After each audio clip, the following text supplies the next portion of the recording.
సొంత శరీరం గలవాడుగా బయటకు వచ్చాడు, నీతి పరుడుగా. చాలా మందిని మనం చూస్తూ ఉంటాం. చూస్తున్నప్పుడు వారి జీవితాల్లో అసలు ఏ విధంగానో మంచి ఉండదు, అంత పాపమే కనిపిస్తుంది. పాపంతో ఉన్నవాడిని మంచివాడని ఎలాగంటాం? ఇప్పుడు నాకు ఇద్దరు పిల్లలు ఉన్నారనుకోండి, మీరు ఏమంటారు? నన్ను మంచి పాస్టర్ అంటారా? వీడు వాళ్ళ పాస్టరే కాదంటారు కదా. నిన్న ఎక్కడో ఒక ఆయన సంఘంలో 4 లక్షలు తీసేసుకున్నాడంట, చెప్పు తీసి కొట్టేసింది ఆయన. నువ్వు వాళ్ళ పాస్టర్ ఏంటని కొట్టేసింది. కొట్టండి మరి. మరి అలాగ అన్యాయంగా డబ్బులు తీసేసుకుని అన్యాయంగా చేసేది కొట్టేస్తే చెత్త కొట్టేలా నన్ను. దేవుని స్తోత్రం. హల్లెలూయా. అంటే ఒక వ్యక్తి యొక్క పవిత్రత, ఒక వ్యక్తి యొక్క గుణాన్ని నిర్దేశిస్తుంది. కాబట్టి మనం ఎంచుకున్నటువంటి బైబిల్ మార్గం ఉన్నటువంటి దేవుడు మర్మమైన దేవుడు, సొంత శరీరకరంతో లోకానికి వచ్చిన దేవుడు, నీతిపరుడు. దేవుడు ఏమై ఉండాలి? నీతిమంతుడై ఉండాలి, నిందారహితుడై ఉండాలి, పవిత్రమైన జీవితాన్ని కలిగిన వాడై ఉండాలి, పరిశుద్ధుడై ఉండాలి. దేవునికి స్తోత్రం కలగాక. హల్లెలూయా. ఎవడన్నా దొంగడు వచ్చి మీ దగ్గరకు వచ్చి దొంగతనాలు చేయకండి అన్నారనుకోండి, మీరేమంటారా? ఎలరా చెప్పావు కానీ నువ్వే ముందు గజ దొంగ కదా, నువ్వు మాకు చెప్తావు అంటారు. ఎవడన్నా 3 పెళ్ళిళ్ళు చేసుకున్నవాడు వచ్చి రాముడు ఏకపత్ని వ్రతుడండి అలాగే మీరు కూడా ఉన్నట్టు ఏమంటాం మనం? ఎలరా నీకు ఉన్నారు కదా మాకు చెప్తున్నావు అంట. అంటే అవతల వాడు చెప్పేవాడు, అవతల నేనే దేవుడు అన్నవాడు ఎలాంటి వాడై ఉండాలంటే నీతిమంతుడై ఉండాలి, పరిశుద్ధుడై ఉండాలి. దేవుని స్తోత్రం కలగాక. చెప్పేవాడు కాదు, చేసేవాడై ఉండాలి. చెప్పలు కూడా దేవుని స్తోత్రం చేద్దాం. హల్లెలూయా. చెప్పేవాడికి ఎలా ఉండాలిరా? చేసేవాడు ఉండాలి. నీవు ఎంచుకున్న దేవుడు పరిశుద్ధుడై ఉండాలి, నీవెంచుకున్న దేవుడు నీతిమంతుడై ఉండాలి, నీవెంచుకున్న దేవుడు పరలోకానికి నిన్ను నన్ను పంపించడానికి ఏదైనా ఒక ఆధారం చూపించగలిగిన వాడై ఉండాలి. అట్టి ఆధారాన్ని చూపించడానికి సశరీరంగా లోకానికి వచ్చాడు. ప్రజలందరూ చూస్తుండగా గొల్గొతా కొండ మీద తన ప్రాణాన్ని అందరి కొరకు అర్పించాడు. దేవుని స్తోత్రం కలగాక. నీ కొరకు, నా కొరకు, ప్రజలందరి కొరకు ఆయన ఏమిచ్చాడు? తన ప్రాణాన్ని అప్పగించాడు. ఇప్పుడు ఈరోజు మన వాళ్ళు ఏం చేశారంటే చక్కగా ఒక మేకను తెచ్చి పొద్దున్న కట్ చేసి అందరికి భోజనం చేశారు. కొన్ని సందర్భాల్లో, చాలా సందర్భాల్లో మన పూర్వదినాల్లో మనం కూడా కొన్ని మృక్కుబలు చేస్తాం. ఏంటంటే కోత కోసినప్పుడు, లేకపోతే ఏదైనా గుళ్ళోకి వెళ్ళినప్పుడు మన మొక్కుని, అమ్మ మరి నీ దగ్గరకు వస్తాను, ఒక మేకపోతుని ఇస్తాను, అమ్మ నీ దగ్గరకు వస్తాను, కోడిని ఇస్తాను, మొక్కుంటా కదా. ఎందుకు మొక్కుతావురా? ఏ పర్లేదు మనకే. ఎందుకు మొక్కుతామంటే మనలో పాపం ఉంటుంది. ఏముంటుంది? ఈ పాపం పోవాలంటే వేదాలు ఏం చెప్తుంటే రక్తమును చిందించకుండా పాప పరిహారం లేదు. కాబట్టి ఏమివ్వాలి? ఇప్పుడు మనం నమ్ముకున్న దేవుడికి ఏమివ్వాలి? రక్తాన్ని చిందించాలి. తద్వారా మన పాపం ఏమవుతుంది? ప్రక్షాళన అవుతుంది. ఆ నమ్మకంతోనే మనం ఏదైనా గుళ్ళకి వెళ్తాం. ఏం చేస్తాం? మేకపోతులు వేసుకుంటాం, గోరుపోతులు వేసుకుంటాం, కోళ్ళు కూడా కోసుకుంటాం. కానీ వేదాలు మళ్ళీ ఏం చెప్తున్నాయంటే ఈ రక్తము నీ పాపములను పరిహరించడానికి సరిపోదు. ఈ రక్తం ఏం చేయదు? నీ పాపాన్ని పరిహరించడానికి సరిపోదు. కాబట్టి దేవుడు అంటాడు, నేనే నా కుమారుని లోకాన్ని పంపించి ఆయన దేహం మీద ఈ పాపాన్ని మోపి మీ పాపాన్ని తీసివేస్తానన్నాడు. అందుకనే ఆయన సశరీరుగా ఈ లోకానికి వచ్చి మనందరి కొరకు తన ప్రాణాన్ని అప్పగించి తన విలువైన రక్తాన్ని మనందరి కోసం దారపోశాడు. చప్పలు కూడా దేవుని స్తోత్రం చేద్దాం. ఆయన అంత త్యాగం చేశాడు కాబట్టి ఆ త్యాగము మమ్మల్ని ఏం చేసింది? ఆకర్షించింది. ఆ త్యాగం మమ్మలను రక్షించింది. ఆ శిలువ యజ్ఞం మమ్మలను కడిగింది. ఆ శిలువ యజ్ఞం మా మనసాక్షిని శుద్ధి చేసింది. అందుకనే ఒక పాట ఉంది, యేసు రక్తము రక్తమో రక్తమో, యేసు రక్తము రక్తమో రక్తమో, అమూల్యమైన రక్తము, నిష్కలంకమైన రక్తము, అమూల్యమైన రక్తము, నిష్కలంకమైన రక్తము, యేసు రక్తము రక్తము, యేసు రక్తము. మీలో చాలా మంది యూట్యూబ్లు చూస్తూ ఉంటారు, టీవీలు చూస్తూ ఉంటారు. చూడండి, వాళ్ళు కూడా చాలా మంది బ్రాహ్మణులు, పెద్ద పెద్ద పండితులు, పురోహితులు, చాలా మంది వేదాలు బాగా అధ్యయనం చేసిన వారు చివరికి ప్రభువుని యేసుక్రీస్తు దేవుడిని తెలుసుకుని ఈ మధ్యకాలంలో చాలా మంది నిజ రక్షకుడైన యేసు ప్రభుని వెంబడిస్తున్నారు. దేవుని స్తోత్రం. కాబట్టి కుటుంబ సభ్యులు మీరు కూడా ఆలోచించండి. మీ మార్గం చెడదని చెప్పట్లేదు, ఇది మేలైన మార్గం అని చెప్తున్నాను. దేవుని స్తోత్రం పిల్లక. హల్లెలూయా. మేము వెంబడిస్తున్న మార్గం ఏ మార్గం అంట? మేలైన మార్గము. కాబట్టి ఆ మార్గాల్లో మీరు కూడా నడిస్తే బాగుంటుందని, ఆ పరలోక రాజ్యానికి మీరు కూడా అర్హత సంపాదిస్తే బాగుంటుందని మా ఆలోచన. అట్టి కృప మీకు దేవుడు కలుగజేయను గాక. అప్పుడు ఎవరదు ఇంకో 3 మాటలు పరిశుద్ధ గ్రంథాల్లో నుంచి గట్టిగా చెప్పేస్తాను, భోజనం చేసి వెళ్ళిపోదాం. భలే ముగించారని ఇంకొక 3 మాటలు అన్నా ముగించేద్దాం. పరిశుద్ధ గ్రంథాల్లో నుంచి ప్రతి విషయంలో మానవుడు ఏం చెల్లించాలని దేవునికి కృతజ్ఞతాస్తుతులు చెల్లించాలి. అందులో 3 విషయాలు జ్ఞాపకం చేస్తాం. ప్రతి విషయంలో 12 అయింది, 10 నిమిషాలు ఊపాటండి. 12 గంటల 10 నిమిషాలకి. ఓకే, 12:30 గురించి అన్నా. ఓకే, మా ఆనందబాబు నా ఇంకా కళ్ళారు చూస్తే తప్ప నేను ఆపనే. దేవునికి స్తోత్రం కదా. గట్టిగా చూశానుకో ఆపేయండి లెక్క, ప్రేమతో చూశానుకో కొనసాగింపజేయండి అలా. ఓకే, దేవుని గురించి తెలుసుకున్నా. అదే మార్గం, మేలైన మార్గం. మీరు కూడా అందులోకి వస్తే మంచిదని మా ఆలోచన, దేవుని యొక్క సంకల్పం. రెండవది, ఈ విధంగా కృతజ్ఞత చేయడం దేవుని చిత్తం. ఈ కృతజ్ఞత చెల్లించే విషయాల్లో 3 ప్రాముఖ్యమైన సంగతులు దాగి ఉన్నాయి. ఒకటి, దేవుని జ్ఞాపకం. చెప్పండి ఏంటంట? అందరూ చెప్పండి. కృతజ్ఞతాస్తుతులు చెల్లించి ఇలాంటి విషయాల్లో ఒకటి ఏ జ్ఞాపకం? దేవుని జ్ఞాపకం. రెండవది దైవజనుని జ్ఞాపకం. రెండవది చెప్పండి ఏంటి? మూడవది కుటుంబము సంఘము జ్ఞాపకం. చెప్పండి అన్నది కుటుంబము సంఘం. ఫస్ట్ ఏ జ్ఞాపకం? రెండోది ఏ జ్ఞాపకం? దైవజనుని జ్ఞాపకం. మూడోది ఏంటి? కుటుంబము ప్లస్ సంఘము.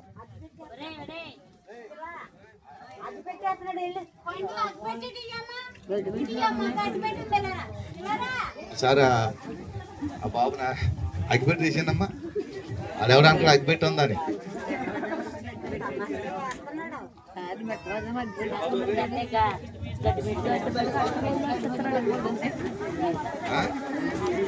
కదా బాములా ఏమి ఎక్కడ గడ్మెంట్లో ఉన్నాయి ఇక్కడ. ఏదైనా ఏందనుకో అక్కడికి చెప్పాను ఆనందబాబుకి, పేద నెట్టుకురాని పేద నెట్టు అయిపోయినట్టు. ఇప్పుడు దేవునికి స్తోత్రం కలిగి. హల్లెలూయా. ఆనందబాబు దేవుని ప్రేమించి ఈరోజు మంచి ఎండ, పక్కన మంచి గాలి, దేవుడి బిడ్డను దీవించను గాక. ఒకటి ఎవరి జ్ఞాపకం ఉంటుంది అంటే కృతజ్ఞతలో దేవుని జ్ఞాపకం ఉంటుంది. దేవునికి స్తోత్రం కలగాలి. అందుకనే పరిశుద్ధ గ్రంథాల్లో మనం దేవుని వాక్యాన్ని ధ్యానం చేస్తున్నప్పుడు కీర్తన గ్రంథం 116 అధ్యాయము 12వ వచనం త్వరగా 15 నిమిషాలు ముగించారు. కీర్తన గ్రంథం 116 అధ్యాయము 12వ వచనం, యెహోవా నాకు చేసిన ఉపకారములలో నేను ఆయనకేమి చెల్లించేదను? రక్షణ పాత్రను చేతబుచ్చుకొని యెహోవా నామమున. తర్వాత మేకా గ్రంథం 6వ అధ్యాయం 6-7 వచనాలు, యెహోవా చేసిన మేలును బట్టి నేనేం చెల్లించాలి అని ఒక భక్తుడు ఆలోచిస్తా ఉన్నాడు. ఇంకో మాట, పోగు చేయుదును, అవతలకు వెళ్ళగొట్టబడిన వారిని, బాధింపబడి వారిని సమకూర్చుదును. ఇదే యెహోవా వాక్కు. ఇంకా చదువు. మేకా గ్రంథం 6వ అధ్యాయం చూడండి. ఏమి తీసుకొచ్చి యెహోవా నిన్ను దర్శించేదను? ఏమి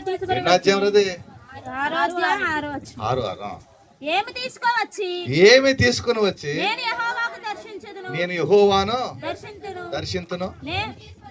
ఏమి తీసుకుని వచ్చి మహోన్నతుడైన దేవుని సన్నిధికి నమస్కారం చేసేదాం. ఏం తీసుకొచ్చి నీకు దండం పెట్టాలి? దేవా, నువ్వు నా జీవితాలు ఎన్నో మేలు చేసావు. నువ్వు చేసిన మేలు బట్టి ఏం తీసుకొచ్చి నీకు నేను నమస్కారం పెట్టాలి? ఏడాది కోడెలనా, వేలాది పొట్టేలనా, ఏడాది కోడెలనా, వేలాది పొట్టేలనా, నీవు చేసిన ఉపకారములకు నేనేమి చెల్లింతును? వేలాది నదులంతా తైలము నీకిచ్చిన చాలునా వేలాది నదులంత విస్తార తైలము గర్భఫలమైన నా జ్యేష్ఠ పుత్రుని నీకిచ్చిన చాలునా గర్భఫలమైన నా జ్యేష్ఠ పుత్రుని నీకిచ్చిన దేవా నువ్వు దేవుడు అని నాకు అర్థమైపోయింది, నా జీవితాల్లో ఉపకారం చేసావని నాకు అర్థమైపోయింది. కాబట్టి నిన్ను దర్శించడానికి వస్తున్నా నేను ఏం తీసుకురావాలి అని భక్తులు సెలవిస్తే ఏం పెట్టుకెళ్తావు? కొబ్బరికాయ ఎట్టుకెళ్తావా? ఆయనయే. మేకలు ఎట్టుకెళ్తావా? ఆయనయే. అటుపడి ఎట్టుకెళ్తావా? అది కూడా ఆయనయే. అన్నీ ఆయనే కదా. మనం అంటే అమ్ముకుని వ్యాపారం చేసుకున్నాం, కొబ్బరికాయలు కాతనే అమ్మేసుకున్నాం. ఎవరే కొబ్బరికాయలు? మీ బాబయ్య, మీ తాతయ్య? దేవుని స్తోత్రం కలగ. హల్లెలూయా. ఇప్పుడు కొబ్బరికాయ ఎట్టుకెళ్ళి కొట్టేసి ఇది దేవుని అంటావు, అవుతుందా? దేవుని అవుతుందా? అది నాదే, నేను కొట్టాను, నువ్వు తిని అంటావు. అది ఎవరిది? దేవుంది. అట్టుపల్లి అక్కడ ఎక్కడ పడతావు? అట్టుపల్లి ఎవరే? మేకల కోసం. ఎవరిది మేకలు? కొన్నాం అంత వస్తున్నాయి. అది ద్రవ్యం జరగాలి కాబట్టి అమ్ముతున్నాం, కొన్నాం తప్ప ఇవన్నీ కూడా మనం ఏమి ఇచ్చినా దేవుని కొరకు ఏం తెచ్చి దండం పెట్టుకున్నా ఇవన్నీ ఎవరయ్యే? అన్నీ దేవునియే. దేవుని స్తోత్రం కలాగా. ఆయన ఇచ్చినవి మళ్ళీ ఆయన దగ్గర పెట్టి నాకు నన్ను దీవించి ప్రభు అంటే ఎంత మోసం కదా రా. ఆయన ఇచ్చినవి ఆయన దగ్గరికి ఎట్టుకెళ్ళి దేవా ఇదిగో నేను తెచ్చాను నీకు 2 అట్టుపూలు గెలలో దీవించాయి. అట్టుపూలు గెల ఎవరిదే? ఆయన దానికి ఇచ్చాయి దీవించాను. ఎలా ఉంటుందిరా అబద్ధికులం అమ్మ. దేవుని స్తోత్రం కలాగా. కొబ్బరికాయ కొట్టేసి ఎవరిది కొబ్బరికాయ? ఇది మీదా? ఎవరిది? దేవుని కదా. దేవుని కదా అక్కడికి వెళ్ళి కుట్టేసి దేవా నన్ను దీవించండి అలాగా. అందుకంటాడు ఏమి తీసుకొచ్చి నేను దర్శించాలి అంటాడు. కానీ చివరికి అంటాడు రక్షణ పాత్ర చేత పట్టుకుని రానా. దేవునికి స్తోత్రం కదా. ఏ పట్టుకెళ్ళాలి దేవుని దగ్గరికి? మారు మనసు పొంది ఎవరికి కీడు చేయని హృదయం కలిగి ఏ దోషము లేని హృదయముతో ఏ పాపము లేని నిండు హృదయాన్ని దేవుని దగ్గరికి వెళ్ళి ఏమనాలి? ఇదిగో దేవా నా జీవితం ఆపాదమస్తకం నీకంకితం. ఇదిగో దేవా నా జీవితం ఆపాదమస్తకం నీకంకితం. శరణా నీ శరణం శరణా నీ శరణం. ప్రభా హృదయం ఇదిగో. ఒకప్పుడు తాగుడు తాగాను, మానేశాను. ఒకప్పుడు సిగరెట్ తాగాను, మానేశాను. ఒకప్పుడు పక్కన మా ఆవిడ ఉన్నా కానీ 3 రావులు పెట్టుకున్నాను, మానేశాను. ఒకప్పుడు దొంగతనం చేశాను, మానేశాను. ఇవన్నీ మానేశానని ఆ హృదయాన్ని తీసుకొచ్చి ఆ దేవుడు నువ్వు ఎవరనుకుంటున్నావు? ఆ దేవుడి దగ్గరికి వెళ్ళి ఇవ్వగలవా? ఇవ్వలేవు. ఎందుకంటే ఆ దేవుడు కూడా అందులో ఉన్నవాడే. దేవుని స్తోత్రం కలాగ. హల్లెలూయా. నీ కోవలో ఉన్నవాడే ఆ దేవుడు కాబట్టి ఆ దేవుడిని నన్నడు క్షమించలేడు, నీ అర్పించారు పనులు ఏది కూడా ఆయన తీసుకోలేడు. కానీ ఒకడున్నాడు, ఆయన పరలోకం మందు ఉన్నాడు, ఆయన పరిశుద్ధుడు పవిత్రుడు పాపంలో చేరక ప్రత్యేకముగా ఉన్నవాడు. ఆయన పరిశుద్ధతను కోరుకుంటున్నాడు. నీవు ఆయన దగ్గరికి వెళ్ళి ఏదైనా ఇవ్వాలనుకుంటే ఏమవ్వాలి తెలుసా? మేకలు కాదు, కోళ్ళు కాదు, పొట్టేలు కాదు, ఏం కాదు, కానీ పవిత్రమైన హృదయాన్ని ఇవ్వాలి. దేవుని స్తోత్రం వల్ల నువ్వు చచ్చే వరకు ఎలా బ్రతకాలంటే పవిత్రంగానే బ్రతకాలి. కాబట్టి ముందు జ్ఞాపకం, దేవుడి జ్ఞాపకం కావాలి. ఎందుకంటే ఆయన మన పాపములను విమోచించగలిగిన దేవుడు. అందుకనే మనకు ముందు ఎవరు గుర్తు రావాలి? చెప్పండి రా. మన జీవితాల్లో జరిగిన మేలుకు కీడుకి సమస్తానికి ఆయనే ఆధారం కనుక ప్రతి విషయంలో ఆయన ముందుంటాడు కనుక కాబట్టి మనం ఫస్ట్ జ్ఞాపకం ఎవరికి రావాలి? దేవుడికి రావాలి. దేవుడు జ్ఞాపకం రాగానే ఏం పట్టుకెళ్ళవాలి? హృదయం, పవిత్రమైన హృదయాన్ని ఇవ్వాలి. ఓకే. రెండవది ఎవరి జ్ఞాపకం రావాలి తెలుసా? దైవజనులు. దేవుని స్తోత్రం కలగ. బైబిల్ గ్రంథంలో యేసు ప్రభువు చెప్తారు, ఇదిగో మీరు ఎవరైనా నాకు చేయాలనుకుంటే ఇదిగో నా శిష్యులు, నా కుమారులో, నా చిన్న బిడ్డలో ఈ బిడ్డకు ఒక్కడికి చేస్తే నాకు చేసినట్టు. శిష్యులను చేర్చుకుంటావా? శిష్యునికి ఫలం ఇస్తాను. ప్రవక్తను చేర్చుకుంటావా? ప్రవక్తని ఫలము ఇస్తాను. ఎవరన్నా నువ్వు చేర్చుకుంటావో ఆ వ్యక్తి ద్వారా ఏ ఫలమైతే నీకు వస్తుందో ఆ ఫలాన్ని నేను మీకు ఇస్తాను. ఎందుకంటే ఆయన నీ కొరకు, కుటుంబం కొరకు ప్రార్థన చేస్తాడు. దేవుని స్తోత్రం కల. హల్లెలూయా. అబ్రహాము విషయంలో అబ్రహాము భార్యను ఎవరో ఒక రాజు ప్రేమించి తీసుకెళ్ళిపోయిన సందర్భంలో తీసుకెళ్ళిపోయిన ఆ రాజు కుటుంబంలో ఎవరికీ బాగాలేదు. అందరూ అనారోగ్య పాలైపోయారు. ఆ కుటుంబాలు ఎవరికి గర్భాలు లేకుండా పోయాయి. వెంటనే ఆయన తెలుసుకున్నాడు, నేను తీసుకొచ్చింది మరొకరికి భార్య అని తెలుసుకున్నాడు. తెలుసుకోగానే అబ్రహాం దగ్గరికి వచ్చారు. అబ్రహాం, నువ్వు చేసింది ఏంటి తప్పు? ఏమన్నావంటే, నేను నీ భార్యను తీసుకెళ్ళిపోతున్న సందర్భంలో నువ్వేమని చెప్పావు? నాకు నీ చెల్లి అని చెప్పావు, లేకపోతే నేను తీసుకెళ్ళకపోదును అన్నాడు. వెన్న దేవుడు అవతరం రాజుకు ప్రత్యక్షమయ్యి, నాయన నువ్వు బాగానే చూసావు, ఆ అమ్మాయిని నువ్వు పాడు చేయలేదు కాబట్టి అబ్రహాంకి అప్పచెప్పే, అబ్రహాము నా దాసుడు, నా ప్రవక్త, నీ కొరకు అతను ఏం చేస్తాడంటే ప్రార్థన చేస్తాడు. దేవుని స్తోత్రం కల. ఒక దైవజనుడి ప్రార్థన ఆ కుటుంబాన్ని ఉన్నత స్థితిలోకి తీసుకెళ్తాం. దేవుని స్తోత్రం కల. అయితే ప్రతి ఓడు దైవజనుడు కాదండి బాబు. క్రీస్తునామమున మీ అందరికీ వందనాలు. ప్రతి ఓడు దైవజనుడు నమ్మకండి. అందరు దైవజనులు కాదు, ప్రత్యేకించి ఉంటారు దైవజనులు, పవిత్రంగా ఉంటారు దైవజనులు, దేన్ని ఆశించకుండా ఉంటారు, ఆస్తులు సంపాదన ఏం కోరుకోరాళ్ళు, వాళ్ళకి ఏర్పాటు ప్రత్యేకంగా ఉంటుంది, వాళ్ళు మాత్రమే. దేవుని స్తోత్రం కలాగా. అలాంటి ప్రత్యేకమైన దైవజనుడు మీకు దైవజనుడు అయితే మీ కుటుంబాల దీవెన. దేవుని స్తోత్రం కలాగా. దైవజనుడు చాలా విలువైన వాడండి. కానీ నేటి దినాల్లో పాస్టర్ల విలువ పోగొట్టేశారు. ఏం చేశారంట? పోగొట్టారు. ఆ భాగమని, ఈ భాగమని, అదని ఇదైనా బాగా చేయాలి చేయని పిచ్చెక్కిచ్చేసారు, పిచ్చి పిచ్చోళ్ళు అయిపోయారు. కాబట్టి మంచి దైవజనుడు, నీకు దైవజనుడు అంటే నీ కుటుంబం దైవజనుడు ద్వారా ఏమవుతుంది? దీవించబడుతుంది. దేవుని స్తోత్రం కలగా. అతను మొదటి జామున చేసే ప్రార్థన, ప్రతి ప్రార్థనకు రిఫ్లెక్షన్ ఎక్కడికి వస్తాను? నీ కుటుంబానికి వచ్చారు. చప్పలు కూడా దేవుని స్తోత్రం చేద్దాం. అలాగే అందుకనే ద్వితీయోపదేశకాండ గ్రంథంలో ఒక మాట చూద్దాం. ద్వితీయోపదేశకాండ గ్రంథంలో నీ రెండో జ్ఞాపకం దైవజనుడు. పరిశుద్ధ గ్రంథాల్లో నుంచి ద్వితీయోపదేశకాండ గ్రంథం 14:20 వచ్చిన ద్వితీయోపదేశకాండ గ్రంథం కొంచెం పైన చదువు. పవిత్రమైన ప్రతి పక్షిని చదువు.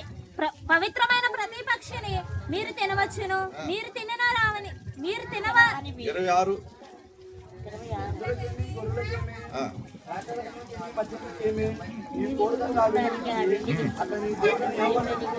నువ్వేదైనా మొక్కుబడి చేసుకున్న సందర్భాల్లో అది ఎద్దు కానీ, గొర్రె కానీ, మేక కానీ, కోడి కానీ ఏదైనా సరే నువ్వు ఏర్పాటు చేసుకున్న దేవుని మందిర స్థలానికి తీసుకువెళ్ళి అక్కడ అర్పించాలి. అర్పించే సందర్భములలో నీవును నీ ఇంటి వారును నీ ఇంట నుండి దైవజనులను సంతోషించాలి. దేవుని స్తోత్రం కలాగ. కొంతమంది ఉంటారండి, వాళ్ళ కుటుంబంలో ఎన్ని మేలు జరిగినా ఒక దైవజనుడు ఉండడం, కుటుంబంలో అక్క ఉండదు, శైలి ఉండదు, ఎవరుండవు, ఆ నలుగురు కూర్చొని తినేసి దోపా చేసుకుంటారు అంతే.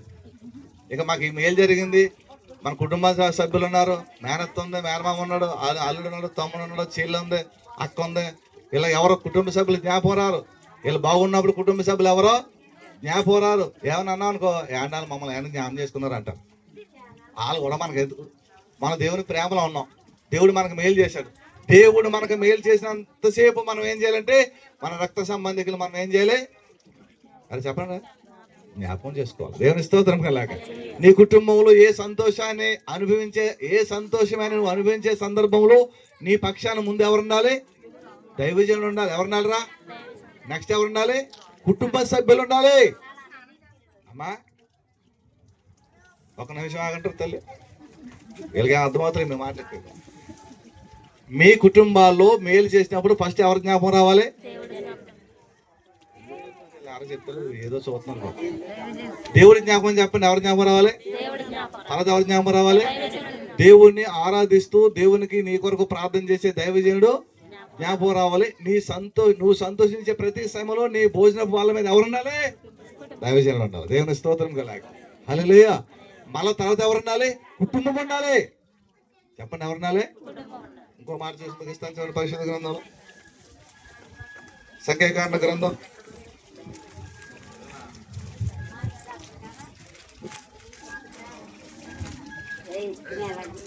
18:24. ఆ తర్వాత చివరిగా ద్వితీయోపదేశకాండ గ్రంథం 12. అయితే ఇశ్రాయేలు యెహోవాకు ప్రతిష్టార్పణముగా అర్పించు అదిగో మీ కష్టాల్లో లేవీలకి నేను భాగం ఇచ్చి, ఎందుకంటే నీ కోసం ప్రార్థన చేసేవాడికి వాడికి ఆస్తులు ఉండవు, అంతస్తులు ఏమి ఉండవు, కాబట్టి నీకు ఏదైనా సంపాదించుకున్న దాంట్లో మొదటి భాగం కోసం ఆయనకి ఇచ్చి అది ఆయనకి జీతం అవుతుంది. కాబట్టి మీరు ఎప్పుడు కూడా లేవీలను విలువ పెట్టకుండా వాళ్ళని వెంబడించండి, వాళ్ళతో కలిసి మీరు సంతోషించండి అని చెప్తాడు. దేవుని స్తోత్రం కలాగ. హల్లెలూయా. ఎందుకు వాళ్ళకి ఇవ్వాలంటే వాళ్ళకి ఆస్తులు సంపాదించుకోరు. ఈ మధ్యన కొంతమంది ఏమనుకున్నారంటే పాటగారు బాగా సంపాదించాడు. ఏం చేశాడంట? పాటగారు సంపాదించుకోడు, పాస్టర్ గారు సంపాదించుకోవటం వస్తాడేటి. ఈ రోజు అలాగ అయిపోయింది. మరి లక్షలు సంపాదించేస్తారు. ఎందుకు? కోట్లు సంపాదించేస్తారు. మా ఊరు వచ్చినాడు పాటగారు అలా ఉండేవాడు. ఇప్పుడు 3 కార్లు కొన్నాడు, 3 ఎకరాల పొలం. అయ్యి బాబాయ్ ఎంత దీవించబడ్డాడు. అది దీవెన కాదు, శాపం. అది చప్పలు కూడా దేవుని స్తోత్రం చేద్దాం. హల్లెలూయా. బైబిల్ చెప్తుంది దైవజనుడికి ఆస్తులు ఉండవు. చప్పలు కూడా దేవుని స్తోత్రం చేద్దాం. దైవజనుడికి ఏముండవు? ఆస్తులు ఉండవు. ఎలా పోతాడు అంతే. ఉంటాడు, కుటుంబం వరకే ఉంటుంది అంతే. అంతవరకే సరిపడగా ఉంటాయని నేను అంతే. అంతకుమించి ఏది ఒకవేళ ఉంచినా దేవుడు ఉంచడం. చప్పలు కూడా దేవుని స్తోత్రం చేద్దాం. అలా ఉన్నాయంటే అర్థం ఏంటంటే దేవుడు నువ్వు లెక్కలోకి రావాలని నీకు అక్కడ పెడతాను ముందు అంటాడు అనమాట. ముందు ముసలి పండుగ, ఇక్కడ నువ్వు పండుగ చేసుకున్నావు కాబట్టి అక్కడ నీకు పండుగ. కాబట్టి ఒకటి ఎవరు రావాలి జ్ఞాపకానికి? దేవుడు రావాలి. 2 ఎవరు రావాలి? 3 ఎవరు రావాలి? కుటుంబం. నువ్వు సంతోషించే సందర్భంలో, ప్రతి సందర్భంలో నీ రక్త సంబంధికి ఎప్పుడు ముఖం చాటేయకూడదు. నీ సంతోషంలో నీ కుటుంబం అంతా ఉండాలి. అందుకని ఈరోజు ధనలక్ష్మి గారు, ఆనందబాబు ఏం చేశారు తెలిసారా? వీళ్ళంతా మీ కుటుంబమేనా? ఇది కూడా మీ కుటుంబమే. చప్పలు కూడా దేవుని స్తోత్రం. చూసారా? ఆయన ఆ కుటుంబాన్ని పిలుచుకోవాలి. ఆయనకు 2 కుటుంబాలు అన్న అంటే 2 ఫ్యామిలీ అనుకున్నాను మీకు దాన్న. ఇంటికి వెళ్ళిన తర్వాత పాటగారు ఏంటి 2 కుటుంబాలు అని చెప్పనుకుంటారేమో. ఒకటే సంఘమనే కుటుంబం, రెండోది మీ బంధు రక్త సంబంధాలతో కూడా ఈ కుటుంబం. కాబట్టి ఈ కుటుంబాలను మన ఈరోజు ఆహ్వానించేటువంటి ధనలక్ష్మి గారికి, ఆనందబాబు గారికి వందనాలు. ఆ కుటుంబానికి ఒక విన్నపం. ఎవరైనా దేవుళ్ళు ఉన్నామండి, కానీ మీ జీవితాల్లో ఏదైనా మేలు, పరలోకానికి వెళ్ళే మేలు ఏదైనా ఉందంటే ప్రభువుని మీరు గుర్తించుకొని ప్రభువుకి వెళ్ళండి. ప్రభువుని సొంత రక్షకునిగా అంగీకరించండి. ఆయన ద్వారా మీకు ఎంతో మేలు జరుగుతుంది. అటు కృప మీకు జరగాలని నేను ప్రార్థన చేస్తాను. ఈరోజు మమ్మల్ని ఆహ్వానించేటువంటి మన కుటుంబానికి క్రీస్తు నామములో వందనాలు చెల్లిస్తున్నాను. చిన్న ప్రార్థన చేసుకుందాం. తర్వాత ఆనందబాబు గారు దేవుడు తన జీవితంలో చేసిన అద్భుతాలు, ఆశ్చర్యకారులు మనకు చెప్తారు. కళ్ళు మూసుకుందాం, ప్రార్థించాలి. మహాగణుడ, పరిశుద్ధుడ, ప్రేమల తండ్రి, ఘనమైన నీ నామానికి వందనాలు, స్తోత్రాలు. ఇదిగో ప్రభా, ప్రియులు మమ్మల్ని ప్రేమించి, మాకంటే ముందుగా మిమ్మల్ని ప్రేమించి ప్రభా మీ యొక్క సంఘాన్ని, వారి కుటుంబాన్ని ప్రేమించి ఈరోజు మమ్మల్ని అందరూ పిలుచుకున్నారు. ఇదిగో మా ప్రభా, ఈరోజు ఏర్పాటు చేసిన ఈ కూటానికి మన మేలైనటువంటి వర్తమానం మీరు అందించారు. వర్తమానం విని ప్రభా నిన్ను జ్ఞాపం చేసుకోవడానికని, నీ దాసులను జ్ఞాపం చేసుకోవడానికని, సంఘాన్ని జ్ఞాపం చేసుకోవడానికని వారికి ఇచ్చిన మనసును బట్టి మీకు వందనాలు. అలా కుటుంబ సభ్యులందరినీ దీవించండి, కనుగ్రహించండి. నీ రక్తం ఇచ్చి ప్రభా వారిని కొని ప్రభా మీ యొక్క అమూల్యమైన సంఘాల్లో చేరినట్లుగా సహాయం చేయండి. మా సంఘమును దీవించండి ప్రభా. సంఘస్థలందరిపైన మీకు కాపుదలు ఉంచండి ప్రభా, నీకు వందనాలు. అలాగే ఆనందబాబుని, ఇష్టంటి భార్యను, ఇద్దరు బిడ్డలను దీవించండి. తల్లిగారు ధనలక్ష్మి గారు దీవించండి. రాబోతున్న దినాల్లో ప్రసాద్కి మంచి ఘనమైన వివాహం జరిగినట్లుగా కృప చూపించండి.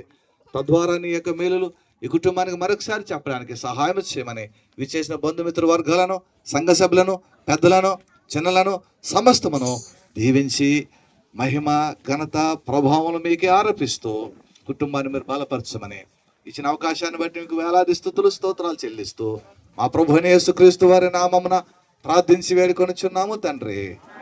ఆమేన్, ఆమేన్, ఆమేన్.